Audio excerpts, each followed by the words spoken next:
o nosso Deus. Vamos abrir em Atos, capítulo de número 4. Atos 4, verso de número 36 e o verso de número 37. Eu espero que o frio não impeça você de ouvir a palavra, de entender a palavra, de receber a palavra e de praticar a palavra. Espero que o frio, eu sei que está frio hoje, agora são 15 para as 8, né? Muita gente, enquanto o frio, não vê a igreja. Tomara que esteja em casa assistindo o culto também, mas louva a Deus por sua vida, que não está deixando o frio te conter, né? O frio não pode parar. Nem o frio, nem a chuva, a não ser que tenha acontecido uma catástrofe, né? E sim, a gente não tem jeito, né? Vamos ler então, verso 36 e 37, vamos lá? 4, 36 e 37, juntos. José, a quem os apóstolos deram o sobrenome de Barnabé, que quer dizer filho da exortação, levita, natural de Chipre, como tivesse um campo, vendendo, trouxe o preço e o depositou aos pés dos apóstolos. Senhor Deus, nosso Pai, fala ao nosso coração. A palavra do Senhor foi lida, um texto riquíssimo que conta a história de um personagem, um seguidor do Senhor, e que hoje é um grande exemplo para nós. Ajuda-nos, ó Deus, a compreender a Tua palavra em nome de Jesus. Amém. Irmãos, o tema hoje, Barnabé, é um exemplo de vida e discipulado. Barnabé, um exemplo de vida e discipulado. Quem foi esse personagem aqui que a gente cantou sobre ele, a gente leu sobre ele? Quem é esse personagem? Eu quero que você entenda algo que está no pano de fundo disso. O ministério de Jesus, irmãos, ele foi pautado em torno de 2 pilares. Eu já disse isso aqui em outros momentos, mas poucas pessoas compreendem isso. O ministério de Jesus foi pautado em torno de 2 pilares. O ministério público, que a gente chama de ministério da redenção. Jesus pregou, Jesus curou, expulsou demônios, fez milagres. Jesus, de alguma forma, foi usado para revelar que o reino de Deus estava sendo instaurado através da encarnação dele. Jesus fez muitas coisas públicas, e esse ministério público, ele encerra praticamente quando João, capítulo de número 19, verso 28, Jesus está na cruz, e ele fala assim, tetelestai. E naquele momento Jesus fala assim, está consumado, está pago. Então, aqui Jesus encerra o ministério chamado Ministério da Redenção, ou o Ministério Público. Ministério que salvou pecadores, que tratou a vida de pecadores, que alcança cada um de nós, e vai alcançar muito mais gente ainda, se nós cremos e esperamos, os eleitos do Senhor. E Jesus também pautou o seu ministério em torno de um outro pilar, que é chamado Ministério do Discipulado. O que é isso? Em João capítulo 17, verso 4, Jesus fala assim, na sua oração sacerdotal, ele fala que glorificou o Pai, e ele também diz assim, que ele havia consumado a obra que o Pai havia lhe confiado, e essa obra era o tratamento da vida daqueles 12.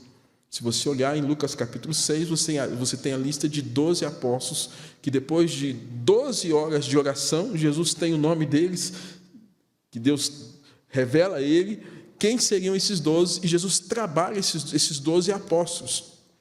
E durante os 3 anos de ministério de Jesus, a vida dele foi preocupar-se com isso também. Ele tinha uma preocupação pública, e havia momentos que ele fazia questão. Eu não quero estar com a multidão, eu quero estar com quem?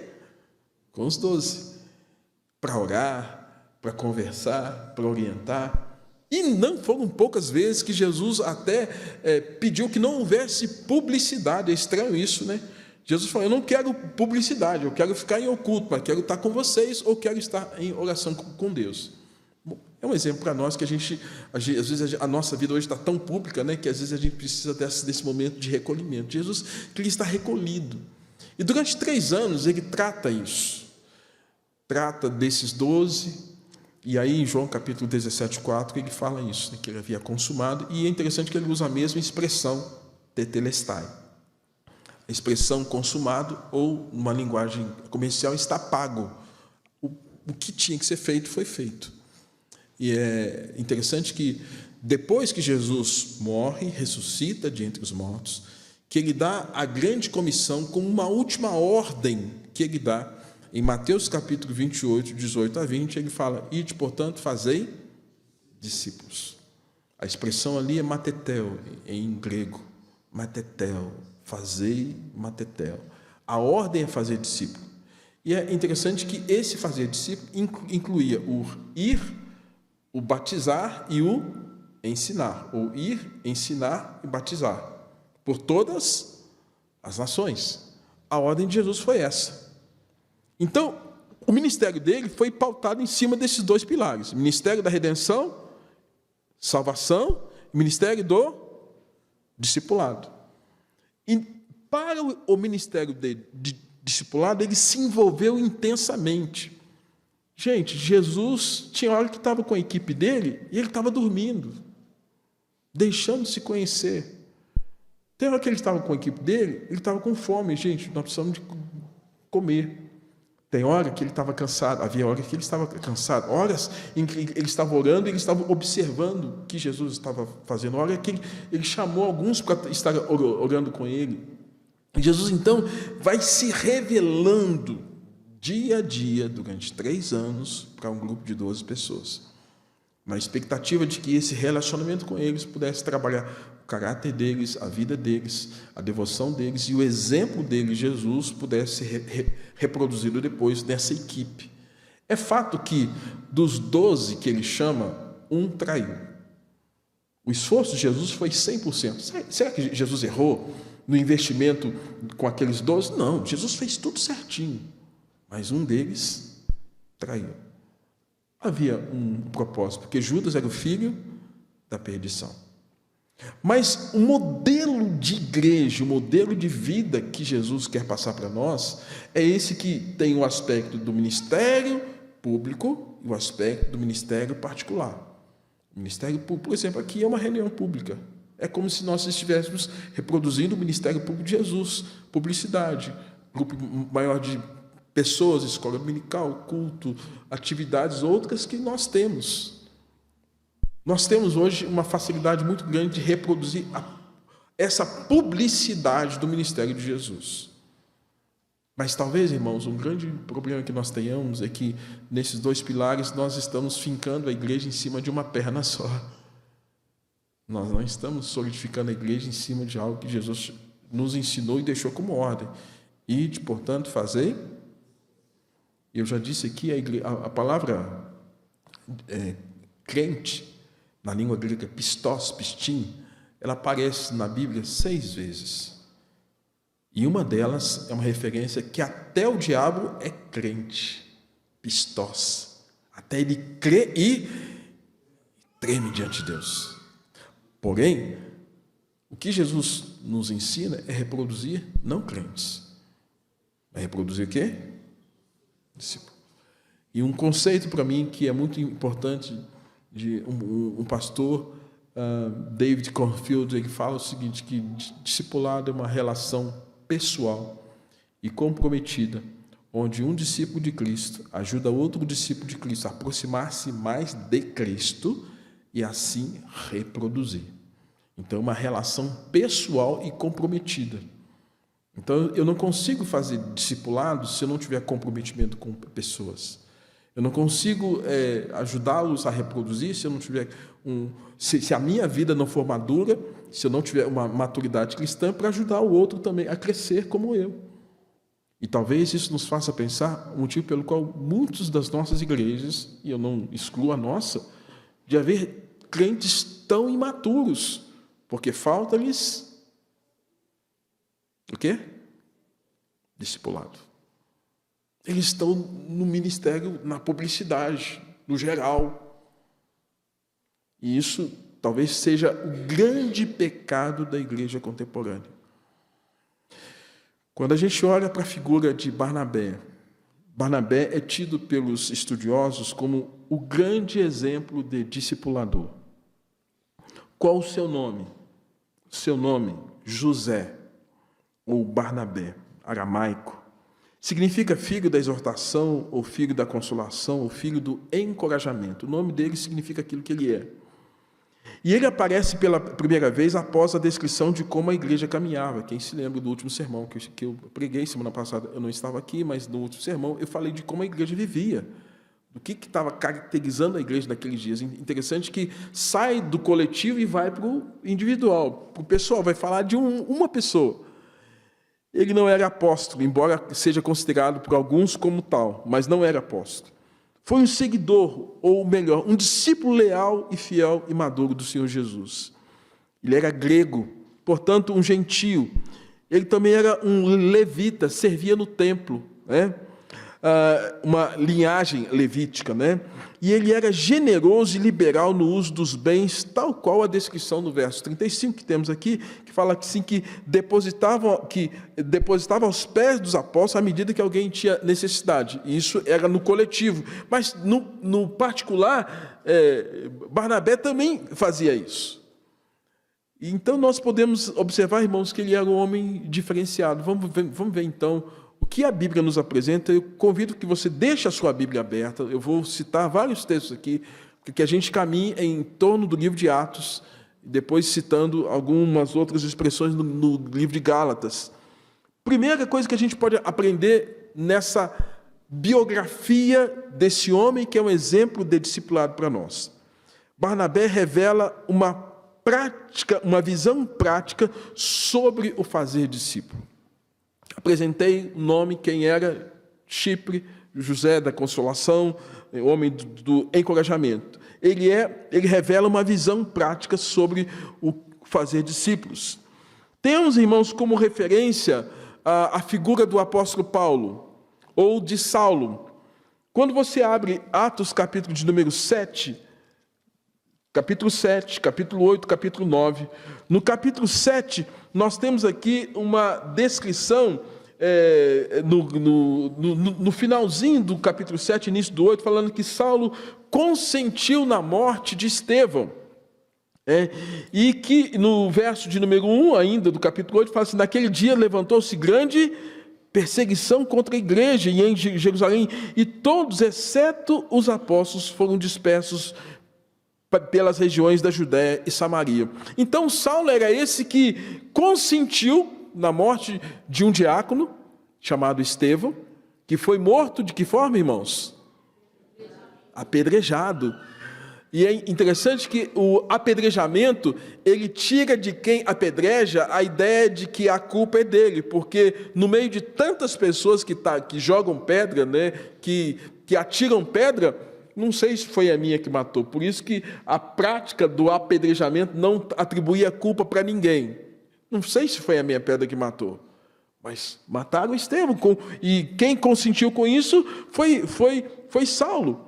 E aí, irmãos, nós temos, depois disso, no capítulo 9, a conversão de Saulo.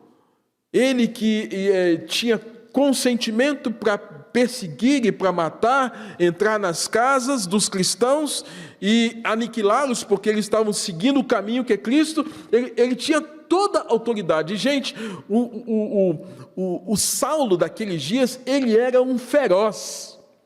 Ele era um homem rude, um homem sanguinário. Hoje eu estava na casa da Elisete, e a Elisete falou assim: pastor, eu não estou conseguindo ver televisão, porque as pessoas estão tão maldosas, cada hora que a gente liga é uma maldade, é uma morte por nada. Gente, Paulo, ele atribuía para si uma maldade presente, uma vingança, uma raiva absurda. Ele era um fiel seguidor do imperador, e o que o imperador mandava, ele fazia.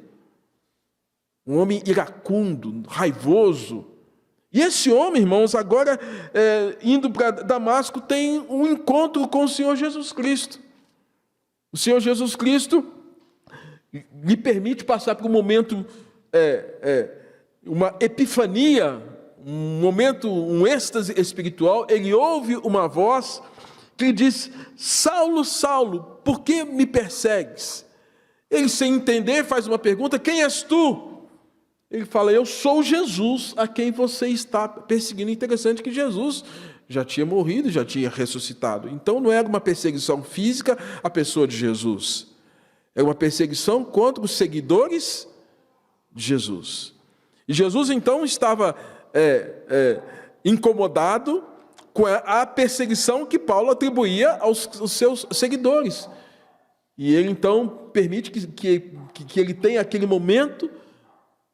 Quem és tu? Eu sou Jesus a quem você está perseguindo. E após aquilo, irmãos, algo muda. Deus permite que a visão de Saulo fique turva, ele fica cego, fica com a perda da noção de espaço, ele fica confuso, uma confusão mental. E nesse momento, irmãos, nessa epifania, nesse momento de conversão, de mudança de mente e de coração, Deus está trabalhando na vida daquele homem. E a Bíblia fala que uma das primeiras coisas que acontece ali é que os crentes começam a ficar confusos, porque quem é esse Saulo que agora estão dizendo que é seguidor do caminho?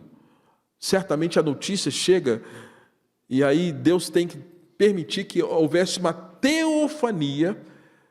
Gente, teofania era uma aparição de Deus, uma ação de Deus no contexto do Novo Testamento, nessa transição da velha dispensação para a nova dispensação, para falar com um homem que tinha que cuidar de Paulo. E a primeira pessoa que Deus usa aqui é a figura de Ananias. Deus dá uma visão para Ananias, fala assim, Ananias, e gente, eu fico, Deus é tremendo, né? Deus deu a rua, Deus deu lugar, e o que estava acontecendo? Ó, vai lá na rua direita, na casa tal, e ele vai estar lá. E eu tenho até o que você tem que falar com ele. E o Senhor dá, então, essa palavra. Ananias, então, vai à casa de Saulo, mas antes, Ananias argumenta. Ele fala, Deus, em oração, ele fala, Senhor, quantos males esse homem tem feito aos teus santos em Jerusalém, e para que o Senhor aqui ele trouxe a autorização dos principais sacerdotes para prender a todos que invocam o teu nome. Ele tem essa revelação de Deus, esse entendimento de Deus, e aí o que acontece? Ele fala, Deus, esse homem está matando todo mundo. Esse homem está destruindo todo mundo. O Senhor está mandando ele para cá. E ele tem autorização, inclusive, dos sacerdotes, para vir e fazer o que ele... Irmãos, Saulo era alguém que ninguém queria estar perto. Não é porque ele fedia, é porque ele era mau. Ele era perverso. Ele causava terror, tormento sobre a vida das pessoas. Todos tinham medo dele. Agora, inclusive Ananias, que está nessa contra-argumentação com o próprio Deus. Deus, o Senhor está me mandando cuidar desse homem. Eu me lembro que no meu primeiro trabalho como evangelista, depois que eu saí do seminário daqui de Belo Horizonte, eu fui para um bairro chamado Vila Osanã, em Juiz de Fora. E tivemos um culto de inauguração. Eu fui o primeiro obreiro do trabalho. E enquanto eu estava no seminário, era em casas que nós nos reuníamos. Assim que eu me formei, então a primeira igreja abriu e construiu um salão. E nós teríamos o culto às 3h da tarde, né, desse ponto de pregação que agora ia se transformar numa congregação. Tinha um grupo já pronto ali. E eu me lembro que o primeiro culto, irmãos, o salão era de folha de zinco. Primeiro culto, enquanto nós tínhamos ali talvez um grupo de umas 35 pessoas, alguns que vieram da sede, mais alguns jovens e mais o grupo que era da congregação, foi à base de pedrada. Enquanto a gente cultuava, a pedra comia. Pá! E o pregador era eu. Então, eu falei, meu Deus, para onde o senhor está mandando? Comecei, então, a fazer um trabalho ali, irmãos, e aí aconteceu que ao lado do nosso salão tinha um bar. E o bar era a sede de uma escola de samba. Então, toda semana, todo dia da semana, tinha ensaio da escola de samba. Então, na hora que eu estava no culto, o samba estava comendo, né? Aí o povo ficava não ouvia o que a gente tinha que fazer no culto. Eu tive que chegar no dono do bar e falar: não dá para você começar, você ensaia um pouquinho depois que eu encerrar aqui, eu encerro mais cedo, estou tentando fazer uma negociação. E nesse contato com o bairro, um jovem chegou para mim, altão, ele tinha o apelido de João Grandão, e chegou para mim e falou assim, aquele jeitão meio carioca do brejo: ô meu camarada, vamos ver se você fica aí, viu?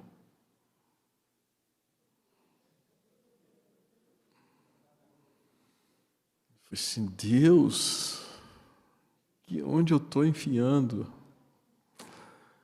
E aí, gente, eu continuei, resolvi então, numa parceria, fazer um curso do Senac, lá no bairro. Fiz contato com o Senac, então fizemos um curso de datilografia, 4 turmas com 25 alunos do Senac. O Senac levou toda a estrutura, máquina, mesa, tentando fazer uma ponte social com o bairro. E aí aconteceu, então, que eu comecei a ter uma certa aceitação no bairro pelo trabalho social. E aconteceu que, um dia, numa quinta-feira, esse rapaz, que era usuário de droga, o João Grandão, de repente, o João Grandão senta no último banco da igreja. E o nosso trabalho ali contava com uma família, uma senhora idosa, com a filha, mais uma família de idosos também. Sou Gessé, até eu sou parente do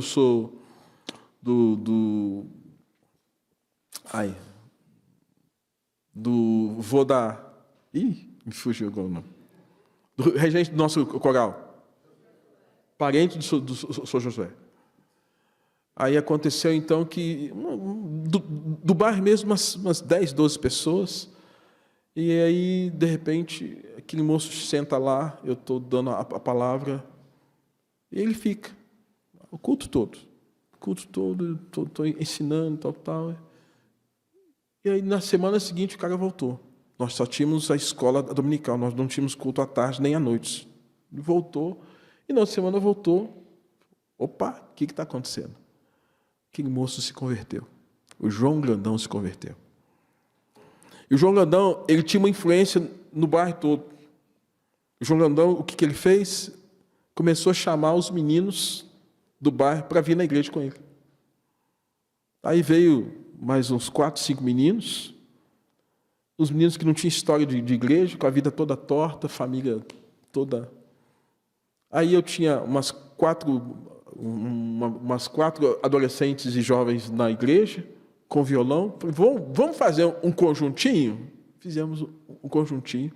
Os meninos cantando tudo desafinados. Nossa, Deus, que não tinha história vocal, musical, mas a paciência. Irmãos, o João Grandão se converteu, se batizou. O batismo dele foi na primeira igreja. E ele tinha uma história muito difícil, família pobre, aquela coisa toda. Depois ele tinha problema de cirrose, uma alimentação, questão estomacal. Eu fui para a terceira igreja depois, outra pessoa assumiu, depois de 2 anos, assumiu ali, e o João Grandão morreu pouco tempo depois. Mas ele foi importante para trazer. Irmãos, eu confesso que fiquei com medo dele. E agora eu fico pensando, Ananias com medo de quem? De Saulo. Ananias com medo de Saulo. Mas ele foi até a rua direita, pegou Saulo, trouxe Saulo, obedeceu à direção de Deus e disse, e o Senhor disse para ele: vai, porque este é para mim um instrumento escolhido para levar o meu nome perante os gentios e reis, bem como perante os filhos de Israel, pois eu lhe mostrarei quanto importa sofrer pelo meu nome. Irmãos, a vida de Saulo deu um nó na cabeça, tanto de quem estava fora, quanto de quem estava dentro.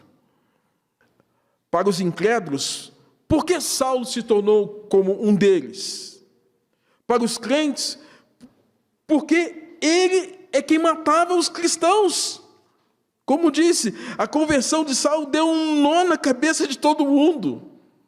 Todo mundo ficou confuso, quem já era cristão e quem não era. Será que ele é um traidor? Será que ele é alguém que está bisbilhotando o que a gente está fazendo? Irmãos, o fato é que isso aconteceu. E aí, Paulo era uma pessoa desacreditada, apesar de ser um homem convertido. Presta atenção, era uma pessoa convertida, mas uma pessoa nem de fora, nem de dentro. Às vezes acontece isso nas nossas igrejas.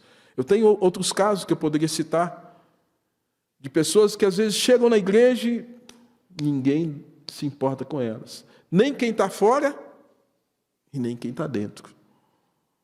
No capítulo de número 9, verso 26, fala assim, que de um lado, quando ele começou a pregar que Jesus é o Filho de Deus, diz Atos capítulo 9, que o povo ficou atônito, sem vigor, o povo ficou sem força, sem alento, porque ficou confuso.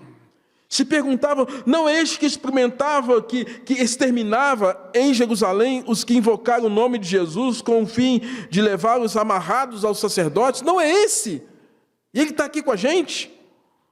Por outro lado, irmãos, os judeus, no capítulo 9, versos 23 e 24, faziam planos para tirar a vida de Saulo. E no capítulo 9, verso de número 26, fala assim, tendo chegado a Jerusalém, procuravam juntar-se com os discípulos, todos, porém, o temiam, não acreditando que ele fosse... Ninguém acreditava. Não acredito que esse homem está na igreja. Não acredito que esse homem está agora convertido. Não acredito que ele está entre nós. Não fecha essa conta. Irmãos, às vezes nós passamos por essa crise de incredulidade da ação soberana de Deus para salvar quem Ele quer, quando Ele quiser e do jeito que Ele quiser. E é esse momento que, para mim, entra a figura de Barnabé, a presença desse homem que tem uma importância fenomenal. Porque no capítulo de número 9, verso 27, eu peço que a igreja leia comigo, capítulo 9, verso 27. Vamos ler junto?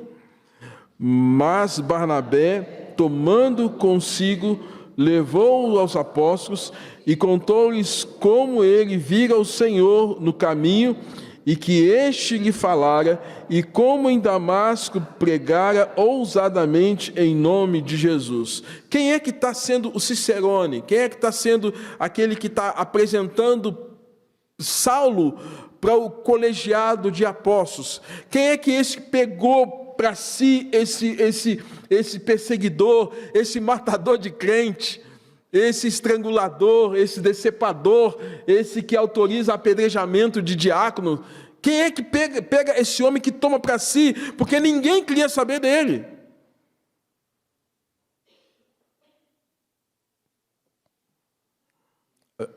A vergonha que se lembra de um outro moço na terceira igreja, um jogador de capoeira, esposo de uma membro da nossa igreja. O homem era usuário de droga. Ele ia na igreja, irmãos, e ficava sempre também lá no fundão, não queria ter contato, ia mais por conta de satisfação da esposa. E um dia esse homem foi na reunião de oração. E na reunião de oração, enquanto a gente orava, algo aconteceu que esse homem pediu oração. Nós fomos orar por ele. Fizemos um círculo, fomos orar. Irmãos, eu nunca vi sair tanta água de uma pessoa como naquele dia.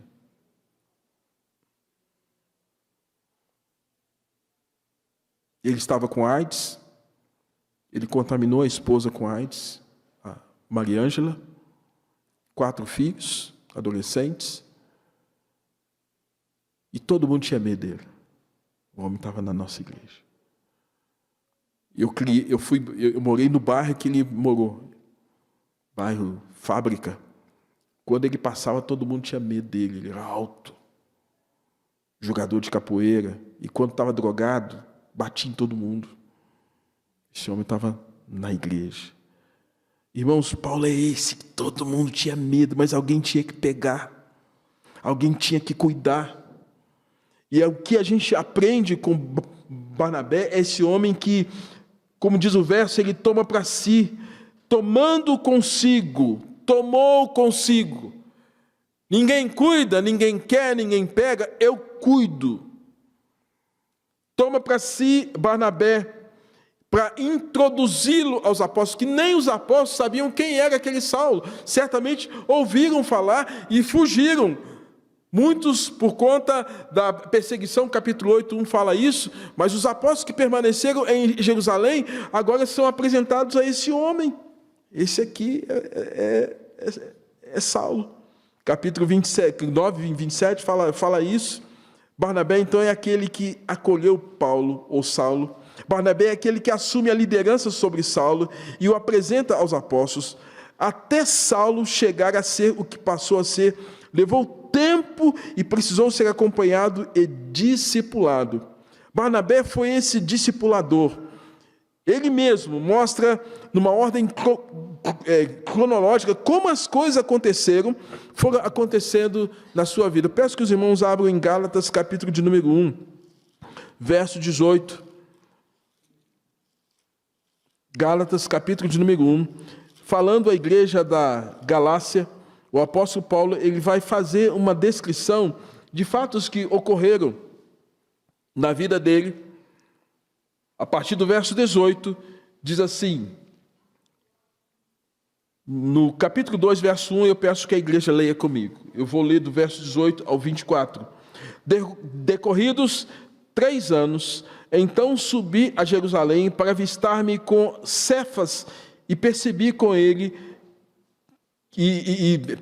permaneci com ele 15 dias. Gálatas 1:18. E não vi outro dos apóstolos senão Tiago, o irmão do Senhor. Ora, acerca do que vos escrevo, eis que diante de Deus testifico e não minto. Depois fui para a região da Síria e da Sicília, e não era conhecido de vista das igrejas da Judéia que estavam em Cristo. Ouviam somente dizer, aquele que antes nos perseguia agora prega a fé que outrora procuram destruir. E glorificavam a Deus a meu respeito. Leiam comigo. 14 anos permaneci, subi outra vez a Jerusalém com Barnabé, levando também a Tito. Nós pensamos que Saulo, irmão, saiu assim de um estalo, daquela condição de perseguidor, pregador, agora esse homem está pronto e acabado para fazer aquilo que tinha que ser feito. Um grande perigo, um grande problema que nós passamos é quando alguma celebridade ela se converte, nós logo queremos o quê? Ouvir o testemunho, expor, se torne pastor, se torne pastora, se torne missionária. Tomara a Deus.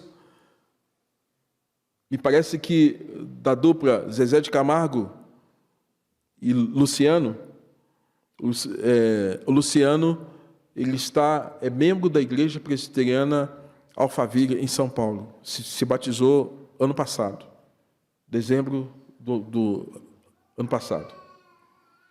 E nessa semana foi a primeira vez que ele participou cantando num culto. Eu quero crer, irmãos, que não seja uma mera exposição. Eu quero crer que alguém trabalhou a vida daquele rapaz, que tinha uma história de evangelho, mas que certamente por conta da fama, do poder e do sucesso, viveu muitas coisas. Você deve ter ouvido muitas coisas sobre essa dupla. Eu quero crer que de fato ele seja um irmão em Cristo. Eu quero crer que mais do que ter feito uma classe de catecúmeno de 3 meses, alguém acompanhou aquele moço. Porque se não acompanhar, vai ser um próximo escândalo. Vai ser uma próxima situação de alguém que passou por entre as igrejas e agora a coisa chegou em nós porque é a Igreja Presbiteriana de Alphaville. O que eu quero dizer com isso, irmãos? Nós temos aqui a descrição de alguém que durante 14 anos foi acompanhado 14 anos. Não são 14 dias, não são 90 dias de treinamento doutrinário. É uma vida. É uma vida. Pensando em uma média aí, 1/4 de vida, 14 anos. 3 anos depois subi para Jerusalém para estar com Cefas. Cefas é Pedro. Permaneci 15 dias. Nessa ocasião teve contato com Tiago, irmão de Jesus. Depois foi para a Síria e a Sicília, Ásia Menor, região da Europa. E ele não era conhecido das igrejas. Ninguém sabia quem era Saulo. Ninguém sabia quem era. Ele mesmo diz, eles ouviam dizer que aquele que perseguia agora prega a fé que antes procurou destruir. Ele mesmo fala isso. 14 anos depois, subi outra vez a Jerusalém com quem? Com Barnabé. Levando também a Tito.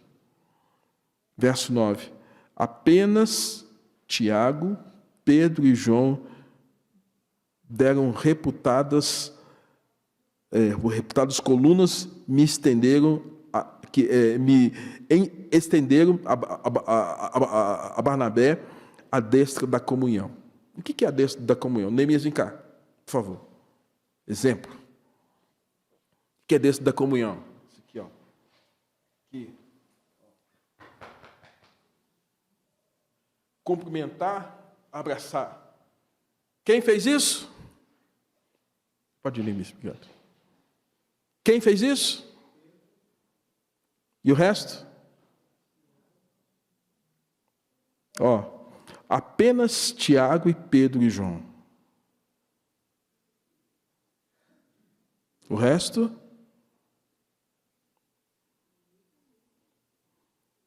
Vocês estão vendo, irmãos? Quem é que estava com ele? Barnabé. Segundo, Barnabé era um apoiador do ministério dos apóstolos. Atos 13, havia na igreja de Antioquia profetas e mestres. Você pode acompanhar-me também no capítulo 13 de Atos. Você vai observar ali que as primeiras menções sobre Barnabé são citadas tendo o nome de Barnabé primeiro e depois de Saulo. Barnabé e Paulo, ou Barnabé e Saulo. Capítulo de número 13, diz assim: havia na igreja de Antioquia profetas e mestres, Barnabé, Simeão, por sobrenome Níger, Lúcio de Cirene, Manaém, Colácio e Herodes, o tetrarca, e quem? Qual o último nome aqui, irmãos? Saulo estava lá na ponta final. Saulo era o último nome. É interessante que o nome de Barnabé é o da ponta. Nós, quando temos reuniões do presbitério, né, e nós aqui como conselho também, quando a gente põe o primeiro nome, é o nome do líder, é o nome do relator, quando a gente tem alguma decisão. O primeiro nome que aparece aqui de quem é? Quem é o líder? Barnabé. É o líder da equipe. Qual é o último nome? O último nome é Saulo. Interessante, né? Verso 2, diz assim: separai-me agora Barnabé e Saulo para a obra que os tenho a fazer. Verso 2 diz assim, na parte final dessa equipe: separai-me agora Barnabé. Novamente, quem é o primeiro nome? Barnabé. E Saulo para a obra que os tenho a fazer. A igreja está jejuando e a igreja está se preparando, irmãos, para o envio da primeira viagem missionária. A equipe seria essa. Mas quem é o líder? Barnabé. Barnabé é o exemplo de alguém que investe em quem ninguém quer investir. Barnabé é esse que não mede esforços, e ele lidera essa equipe. É alguém que quase não aparece, poucas informações que temos sobre ele. Discipulado é assim. Quem é discipulador aparece pouco. Não tem aquela importância em querer aparecer mais que os outros. Terceiro, Barnabé fez parte da equipe que realizou a primeira viagem missionária. Barnabé, no capítulo 13, como citei aqui, 1 a 3, Antioquia, irmãos, era a capital da Síria.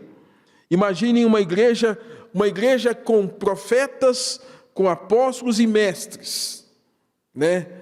Verdadeiros, não eram falsos. Eram apóstolos, eram profetas e mestres. Aqui é a ideia de profetas pregadores, tá? Não é gente que ficava dando profetada, era pregador, gente que pregava, que ensinava, tá? Apóstolos, esses que tiveram um contato direto com Jesus e que estavam ensinando que Jesus estava vivo, ressurreto, levando uma mensagem de esperança. E mestres, certamente muita gente que entendeu o ministério de Jesus, capacitado pelo Espírito Santo a partir de Atos 2, você tem então gente que está ensinando, ministrando essa palavra. Irmãos, pensa numa equipe: Barnabé de Chipre, grego; Simão, Nigéria, África; Lúcio de Cirene, da antiga Líbia, portanto um libanês; Manaém de Colasso, alguém que é da região da Antioquia da Síria; Saulo, natural da Turquia, Saulo de Tarso, região da Turquia. Pensa, irmãos, uma equipe missionária e diversificada com várias pessoas e várias etnias: um grego, um africano, um libanês, um sírio e um turco. Era essa equipe. E Deus, na sua sabedoria, está formando uma equipe multirracial. Deus, na sua soberania, está formando uma equipe que visualmente tinha características diferentes, que tinham histórias diferentes, mas que a partir do instante que entenderam o chamado para a salvação, agora estavam unidos em torno do nome de Cristo. Eles não tinham mais diferenças nem raciais, nem culturais, mas agora eles eram seguidores de Jesus, e estavam na mesma proposta. E quem é que era líder dessa equipe, irmãos? Barnabé. 5 pessoas, um aspecto transcultural, e Deus mostrando para nós o quanto a importância de ter na igreja as diversas categorias de pessoas, diversos tipos de pessoas. E aqui a gente tem algo tremendo.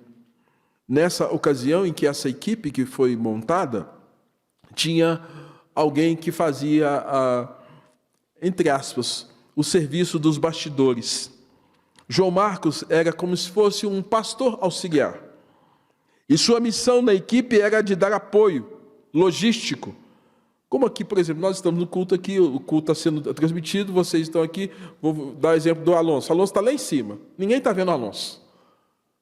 Mas a importância dele no nosso culto. Os irmãos que limpam a igreja. Sou eu, sou a dona Silene. Essa pessoa que a gente não vê, que faz a igreja que a gente vê. Esses que ficam invisíveis. João Marcos era esse, que tinha uma responsabilidade muito mais de ser o apoiador, o logístico, atendendo às necessidades do suprimento dos missionários. A partir dessa primeira viagem, que cuidava do suprimento, onde ficar, contatos, digamos, agenda. E nessa viagem foram para Antioquia, foram para Icônio, Listra, Atália, Derbe, Antioquia da Psídia, Chipre, Salamina e Pafos. Interessante. 5 missionários, um auxiliar, alguém que estava dando esse apoio. A gente precisa dessas pessoas. E Barnabé sabia valorizar essas pessoas invisíveis. Vamos ver isso depois. Barnabé, irmãos, é esse que faz parte de uma equipe de pregadores fantásticos na viagem missionária. No capítulo 15 de Atos, você vai ver a partir do verso de número 12, que fala assim, que e toda a multidão silenciou, passando a ouvir a quem? Barnabé e a Paulo, que contavam quantos sinais e prodígios Deus fizera por meio deles entre os gentios. Depois que eles terminaram, falou Tiago. Mas Barnabé é esse que está ainda liderando essa equipe, é esse que está, de alguma forma, sendo usado. E diz o texto que falou ousadamente. Barnabé aparece primeiro, depois o nome Paulo. Não mais Saulo, mas Paulo. Irmãos, vejam que no capítulo de número 15, verso de número 35, esse texto eu gostaria que a igreja lesse comigo. Algo muda aqui. Vamos ler? 35. Paulo e Barnabé demoraram-se em Antioquia, ensinando e pregando com muitos outros a palavra do Senhor. O que mudou aqui, irmãos?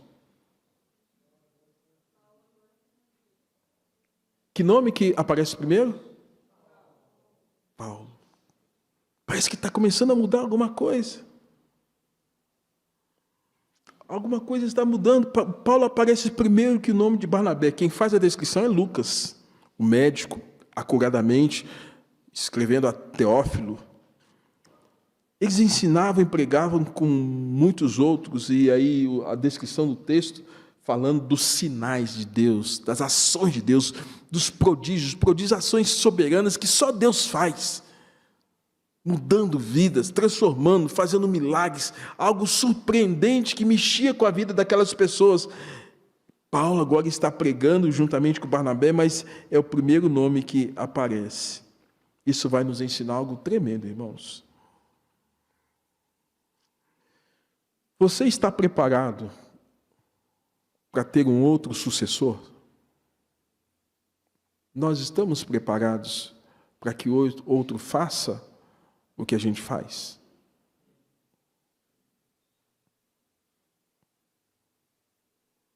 Ou será que a gente acha que vai fazer tudo ad infinito, ad eterno? Se você está achando que você vai ter um ministério ad eterno, eu vou dizer o seguinte: uma hora vai passar. Doença, morte, limitações. E se você não tem a visão de trabalhar alguém para fazer o que você faz, você não aprendeu sobre o que é fazer discípulo. Entendeu, igreja? Se você não trabalha alguém, você não está fazendo discípulo. Como se aquilo confinasse tão somente para você. O nome de Barnabé agora está em segundo lugar na descrição de Lucas. Isso nos faz pensar isso. Será que nós estamos fazendo discípulos para chegar a um ponto que algum outro nome sobreponha o nosso nome? Não em função de cargos, mas em função de servir a Deus, de levar a palavra de Deus, de propagar o Evangelho através das nossas vidas. Barnabé, irmãos, é esse exemplo que fez parte dessa equipe de pregadores e que vai dando espaço para aqueles que haveriam de chegar e fazer aquilo que tinha que ser feito. E Saulo, agora Paulo, é esse. Quinto, Barnabé sofreu grande perseguição como todos os demais apóstolos. No capítulo 13, verso 50, volta aí um pouquinho a sua Bíblia, 13, 50, diz o verso o seguinte: mas os judeus instigaram as mulheres piedosas de alta posição e os principais da cidade e levantaram perseguição contra quem? Barnabé e Paulo e Barnabé, expulsando-os do seu território. No capítulo 14, verso 5, também diz: e como surgisse um tumulto, gentios e judeus associados com as suas autoridades, para os ultrajar e os apedrejar. Então, Barnabé é esse que foi expulso de cidade, ao invés de eles se entristecerem com isso, irmãos, diz a palavra de Deus que eles se alegraram. Eles não se aborreceram por conta dessa questão. Mas eles estão ali, irmãos, fazendo o que tem que ser feito. Vez por outra, ocorre alguma circunstância que, por conta da posição bíblica, da posição das Escrituras, muitos missionários, muitos pastores e muitos crentes sofrem perseguição. Lembrando que Paulo fala que a graça de Deus não somente nós cremos, mas nós também sofremos por conta do seu nome. E o Senhor Jesus Cristo diz: bem-aventurados sois vós quando vos perseguirem, mentirem, disserem todo mal contra vós. A perseguição, irmãos, não era por conta da personalidade de Barnabé. A perseguição era por conta da pregação do evangelho que ele, Paulo, e com a equipe estavam realizando. Sujeito à perseguição, que enfrentou com os demais apóstolos a oposição. Irmãos, Barnabé, sexto e último ponto, estava presente na cura de um paralítico. No capítulo 14, verso 8, diz que em Listra havia um coxo, e esse coxo estava sentado, e certo homem aleijado, paralítico, desde o seu nascimento, o qual jamais pudera andar. Esse homem ouviu falar Paulo, que fixando nele os olhos e vendo que possuía fé para ser curado, lhe disse em alta voz: apruma-te. Diz o texto que esse homem saltou e andava normalmente, porque houve uma intervenção do apóstolo Paulo em relação à vida das limitações as quais aquele homem passou. O que está acontecendo aqui? Barnabé e Paulo presentes diante de um milagre. Os sinais e prodígios aconteceram. Mas, irmãos, quando acontece uma coisa assim, estupenda, há uma facilidade das pessoas enorme de adorarem, de idolatrarem as pessoas. Eu lembro que em 2010, aproximadamente, teve uma reunião do Supremo Conselho lá em Brasília. Eu estava nessa reunião. E quem seria o pregador seria o reverendo Caio Fábio.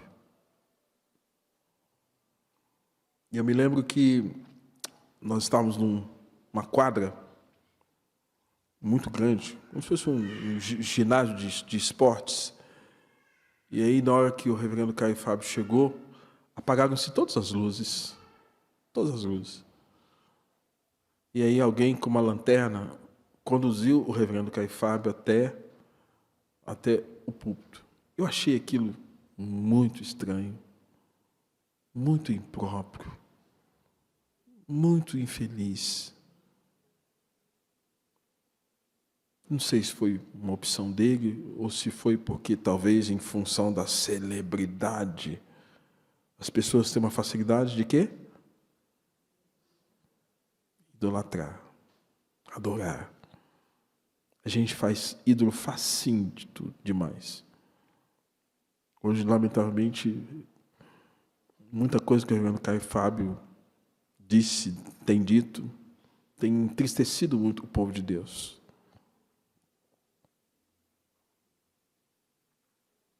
Interessante que ele escreveu um livro chamado Síndrome de Lúcifer. Aquele que está em pé, veja que não caia. Barnabé foi tido como um deus, Júpiter, Deus romano, Deus dos gregos, Deus do trovão. Está aqui entre nós o Deus do trovão, porque fez esse homem andar. Está aqui entre nós Mercúrio, o Deus da mitologia romana, o Deus do lucro, o Deus da mensagem. Eles estão entre nós, Júpiter e Mercúrio. Irmãos, quando Barnabé e Paulo veem o povo naquela postura de idolatria, sabe o que eles fazem? Eles pegam as roupas deles, rasgam a roupa na frente de todo mundo. Eles começam a tirar a roupa e rasgar a roupa. Por que, irmãos, que eles fazem isso? Aí vem uma questão: quantos de nós não se sentiriam lisonjeados? Nossa, ele é um Deus, ela é uma deusa. Em hipótese alguma eles se sentiram confortáveis com aquilo. Por muito menos, irmãos, achamos que somos melhores que as outras pessoas por questões de cargos, funções, postos, conhecimento e qualquer outra coisa boba, efêmera, que a gente senta em cima e acha que é alguma coisa. Eles rasgam as vestes, ato de humilhação, se despiram, se mostraram. E quantas vezes, irmãos, nós às vezes, por muito menos, achamos que somos alguma coisa, mas eles mostram: nós somos homens, nós somos frágeis, Nós somos pecadores. Nós precisamos da graça, nós precisamos desse que trouxe a cura. A cura não veio por conta da gente, a cura veio por conta do Deus que manifestou graça sobre esse paralítico de nascença. Barnabé, irmãos, apesar do tempo, não perdeu a visão de fazer discípulo. Ele pegou aquele Paulo, ou aquele Saulo, andou com ele. E aí a gente tem a descrição do próprio Paulo em Gálatas, capítulo 1, cerca de quase 14 anos. E aí mostra o seguinte: a equipe inicial que saiu na primeira viagem, Barnabé, Simão, Lúcio, Manaém, Saulo, para esta segunda viagem, Paulo havia sugerido que voltassem a visitar as cidades que haviam pregado anteriormente, e outras mais, sendo o percurso acrescido de Neápolis, de Anfípolis, Bereia, Tessalônica, Corinto, Atenas, Éfeso, Rhodes, Cesareia, Síria e, por fim, Jerusalém. Paulo falou: gente, vamos fazer uma outra viagem, porque nessas viagens eles iam para cidades, pregavam, pessoas se convertiam, e aí a partir da conversão ficava ali um tempo, trabalhavam a liderança, estabeleciam líderes, presbíteros, e depois eles iam para outras cidades. Assim que eram essas viagens. E agora, na segunda viagem, lembrando que a primeira viagem eles saíram da região de Antioquia, e a segunda também eles estariam saindo de Antioquia. E aí acontece que, nessa proposição de Paulo, para essa segunda viagem, surgiu a ideia de levar João Marcos, aquele que era o serviçal. Aí Paulo ficou meio bravo. Falou: não, eu não quero ele aqui comigo, não. Na minha equipe ele não vai. Paulo não quis ir. Não quis que João Marcos fizesse isso. João Marcos, o auxiliar rejeitado. Rejeitado por Paulo, mas acolhido por quem, novamente? Barnabé. Barnabé acolhe João Marcos. Então, Paulo ficou com Silas, foram para um canto. Barnabé ficou com João Marcos e foi para uma outra região, que Paulo não queria. Embora fosse discipulado, Paulo ainda não tinha caído a ficha dele, que a mesma graça que ele recebeu para abençoar a vida de outras pessoas, ele não tinha entendido ainda que era importante ele fazer o mesmo com outras pessoas. Porque Deus não vai mandar anjos do céu para fazer aquilo que a gente tem que fazer. Deus vai usar as nossas vidas para fazer o que tem que ser feito. E aí o que acontece, irmãos, é que João Marcos agora é trazido para perto de Barnabé. Dizem que João Marcos tinha um grau de parentesco com Barnabé. De qualquer forma, ele era alguém que entendia acerca do que estava acontecendo, que deu suporte na primeira, e que agora, por conta dessas questões aí pessoais, João Marcos talvez achou: esse menino é muito imaturo, eu não quero gente imatura na minha equipe, não. Eu não quero gente cabeça fraca perto de mim, não. A gente não é assim? Ah, não, fulano, eu não, ó, pode ficar com você. Eu não quero, não. Na bola, a gente não é assim? Ou a gente põe no gol, a gente não põe junto, né? No futebol, a gente não é assim? Eu não sei, eu acho que as mulheres são mais em termos de cabelo, né? Nossa, aquela cabeleireira, aquela menina que faz, vai não, viu? Não é assim? Quando a gente vê, não, é meio fraquinho, então, não. Paulo achou que João Marcos era fraquinho. Mas Barnabé viu em João Marcos um grande potencial. Como talvez, ou como tanto o próprio Deus havia dito para Ananias que Paulo seria instrumento nas mãos dele, João Marcos via um grande potencial no que poderia acontecer. Barnabé via um grande potencial naquilo que haveria de acontecer na vida de João Marcos. Esse que Paulo falou: não quero estar perto dele. Interessante que Barnabé caminha com João Marcos. João Marcos é acompanhado, e tal qual Paulo, também foi discipulado por Barnabé. Acompanhado. E, irmãos, quando eu falo de discipulado, é comer junto, é andar junto, é saber quais são as tristezas, as alegrias, as frustrações.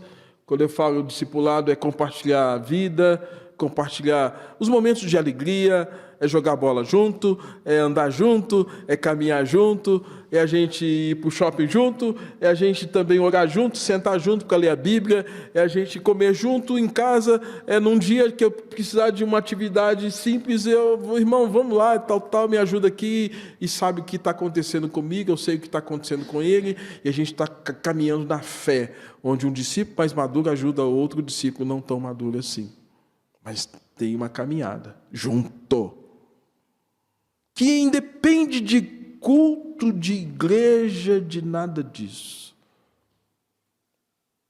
Porque a caminhada de Jesus com os seus discípulos não foi na sinagoga.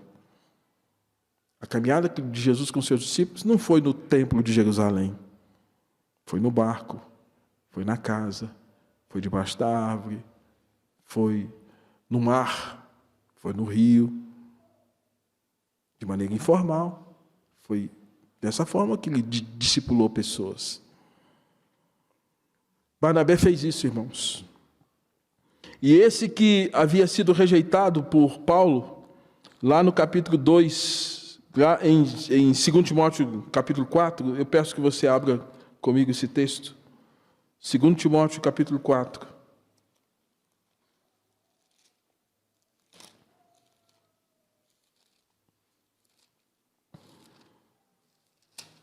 Segundo Timóteo, capítulo 4.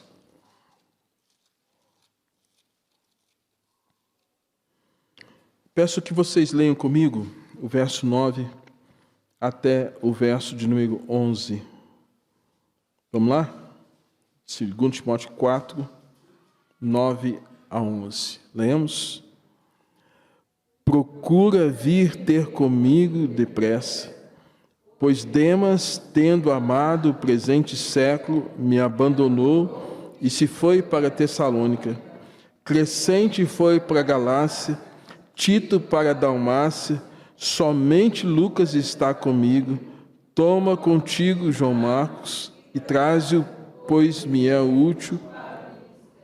De quem Paulo está falando com Timóteo, irmãos?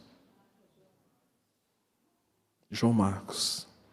Esse que ele rejeitou lá atrás, ele está falando, nossa, como esse moço me faz falta. Ele me é útil. Ele me é útil. E aí, o que acontece nessa proposição? Timóteo é um dos pupilos de Paulo. Paulo já tinha entendido o quanto era importante fazer discípulo. Tito era um discípulo de Paulo.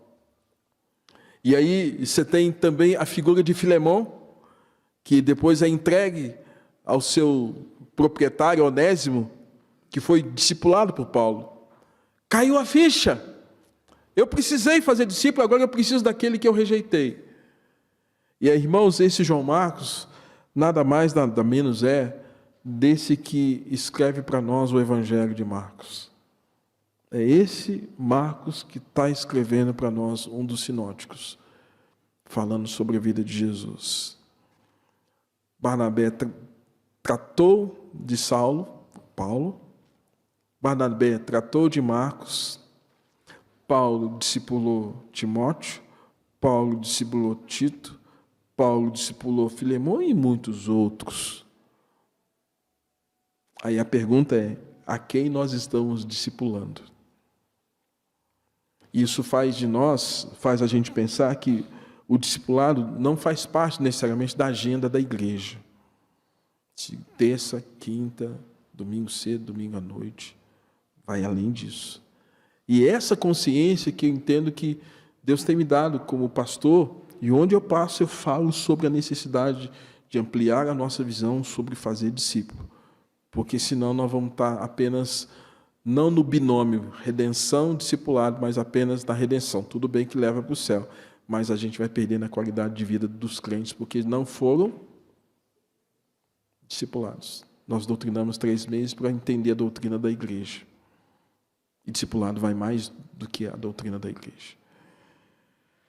Barnabé é o maior exemplo bíblico de um discipulador. E ser discipulador envolve paciência, tempo, investimento, compartilhamento, exposição da própria vida, exemplo, ajuda, apoio, consolo, modelo de Cristo. A pessoa precisa ver Cristo em mim. E eu tenho que ajudá-la a caminhar com Cristo, como eu caminho com Cristo, como vocês caminham com Cristo. Irmãos, eu quero crer que, à medida que nós tivermos o entendimento das Escrituras, porque Jesus fala, errais por não conhecer e nem o meu poder. Eu quero crer que quando nós conhecemos as Escrituras, nós saímos, às vezes, de penumbras ou de trevas e vamos para a luz. Lâmpada para os meus pés, tua palavra e luz. Espero que Deus traga luz para você entender isso. E talvez você perceba que você não está se permitindo ser discipulado, mas também pode acontecer que nós também não queiramos discipular ninguém. E o grande desafio para nós é mudar a rota. Já que houve luz, clareza, passarmos a ter uma igreja com uma consciência de fazer discípulos e reproduzir discípulos cada vez mais parecidos com quem? Com Jesus. Amém?